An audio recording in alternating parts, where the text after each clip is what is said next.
Is this the biggest business acquisition mistake you can make? I think it is. So that's what we're going to talk about in this video.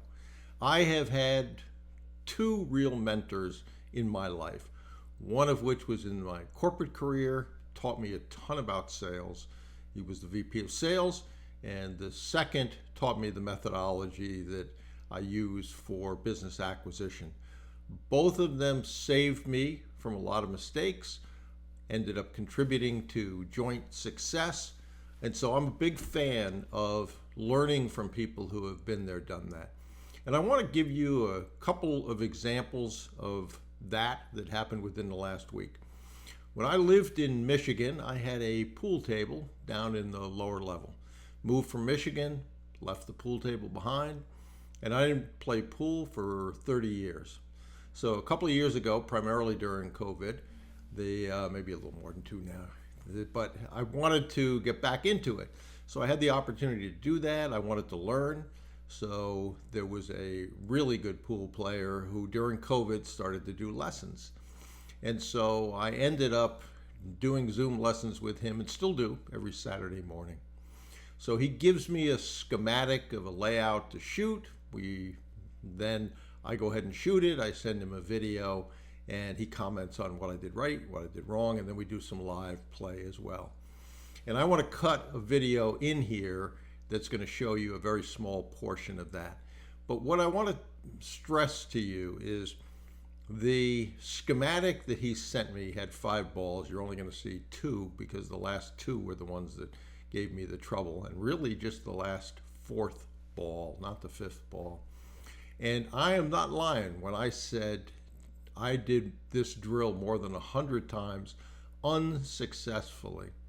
So when I met with him this past Saturday, he said, "You didn't send me a video." And I said, "No, I didn't send you a video because it would have showed me just missing over and over again." And so he said, "Oh, okay, well, let's figure out what you were doing right and what you were doing wrong." And so the video I'm going to show you now is that roughly 2 minutes of remembering first 100 times I practiced this unsuccessfully, and then this is what happened very shortly after that. Okay, here we go. All right. Good follow through. Level Q. Level Q. Scary high, scary left. Oh. Haven't been that close before.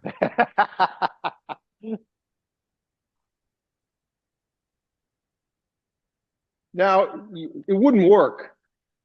But if that didn't go that hard, would that have fallen or that would have rattled too?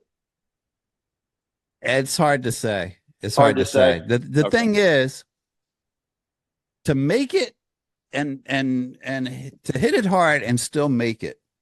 Yeah. It can't be off. It's got to stick to that rail. Yeah. Okay. So the further it bounces off the rail because you hit the rail first or the ball first, the less likely you are to make it. Yeah, there's a small window there. A very small window. This is a small window without all the English. So this is a tough shot.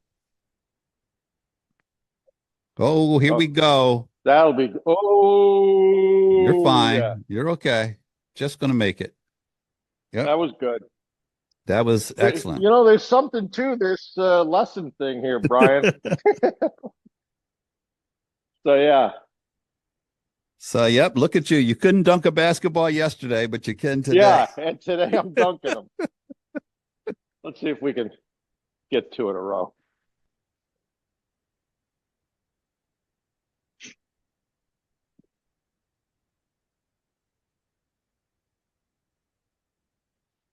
That's it. That's it. Yep. That's it. That would work. Yep. Okay. So that's pretty good. You came a long way. Did you get Okay. So to me, that reinforced again the value of a mentor, the value of someone that knows what they're doing. I don't know how many times I could have tried and still not figured out what I needed to do to get that 4 ball in the pocket and come back around with the cue ball so I had a shot on the 5 ball. But just a few minutes with him solved that problem. So this week, and I'm going to include some pictures here, I talked with a person, not a mentee. He called me about joining the VIP Mastermind. He had some questions. We talked about that. And so he told me his story. He was overweight. He lost weight. He got into extreme sports. And I'm going to show you some pictures now of that. Rock climbing, free rock climbing, base jumping. He jumps and has a parachute. And a high wire act, which is got no safety that I can see. So we talked about what it is he did. One of the things I said to him, because he asked me who succeeds and who doesn't, and I said self-image, self-esteem, and mostly fear. And I said, you have a massive advantage because you have obviously conquered fear. And he felt good about that. The part of it that he could do better is he had mentors that taught him how to do these things. You probably shouldn't do free climbing. You probably shouldn't walk across a tightrope with no wire to attach to if you don't know how to do it. And so he learned from the mentees. And I said, this process is no different. It is true that you know how to conquer fear, and that will greatly help you in this situation.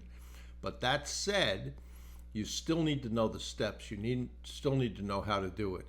And he wasn't sure he needed as much help. You know, even if he didn't want the VIP Mastermind, he ought to do the Acquisition Advantage Bootcamp so you learn the steps.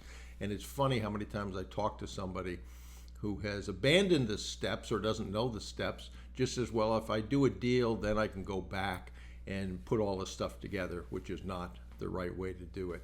So I wanted to stress upon you the importance of having a mentor that is around you. That's the reason you put the board of directors around you. Most of the time, they're far more senior than you. They've done deals.